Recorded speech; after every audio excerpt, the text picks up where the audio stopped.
once treasurer of a lifeguard club. Yes. And that was your last position as a treasurer. Yes. Is that in any way experience to run a students' union? Well, I think I prefaced that as well. I gave more experience than that when I was asked at the Jewish Society Hastings.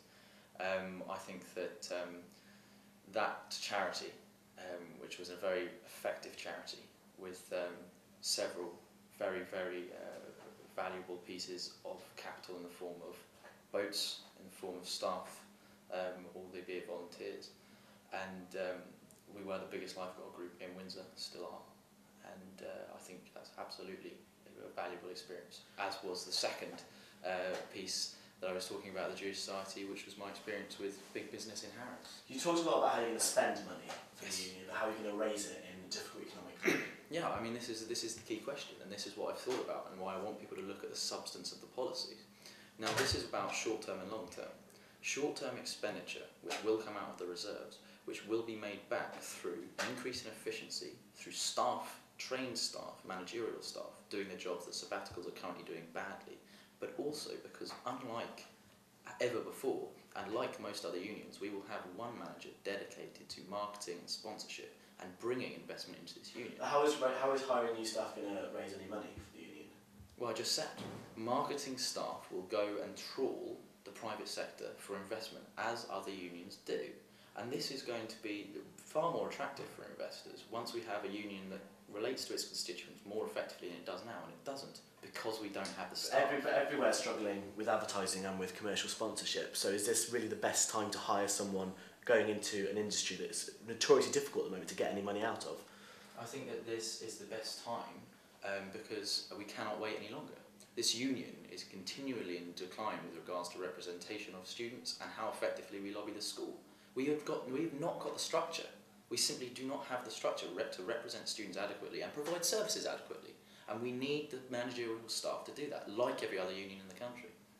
How much of the union grant went to the Beaver this year? How much of the union How grant much money went to the from Beaver? the union went to the Beaver? It was up over 240%. I think that's because you changed the format of the Beaver entirely. But how much? I mean, in terms of figures, it would have gone into the thousands quite easily, but I couldn't give you an exact one off the cuff. Should that be maintained next year? Was it justified this year? Or should it decrease? Should the Beaver be moved towards more advertising? No, I think that the media group as a whole, let's not just look at the Beaver, let's talk about the media group as a whole. I think this needs expansion more generally. I mean, I think that there are services within this union that need to be reflected by a media group more effectively, and currently it's the structure of the union that does not allow that to happen. I don't think it's so much the funding. I think it's more about the structure. I think it's more about the spaces in which we work.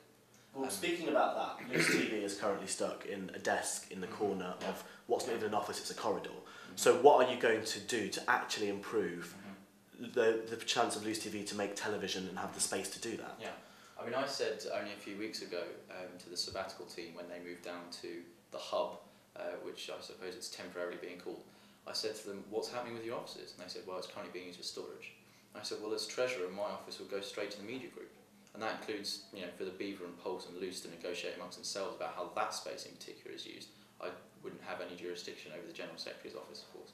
But I think that should go to the media group as well. So in the short term, this whole corridor could be the media group. However, we do have a new union building on the way. So we need to work with the media group in order to lobby for a more effective space. But in the short term, this whole corridor should be media group space. This whole corridor doesn't have disabled access though? It doesn't.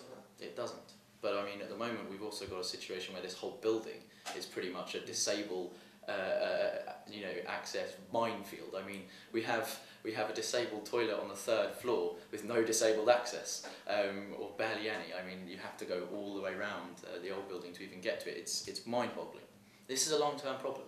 And like I say, the new union building, where the media group, I think, should go into a more effective space, will have that access.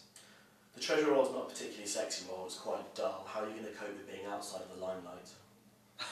I don't think that will be a problem for me. Like I say, the only reason I've been in the limelight in any way, shape or form, for some reasons I'm sure you'll bring up shortly, but I'd be quite happy to take myself out of that line of fire. You know, I have worked in this sort of environment before, and I know that the treasurer role is most like a real full-time job, and I'm quite ready to take that on. Okay. And that's it for the interview. Oh, brilliant. Okay. Thank you.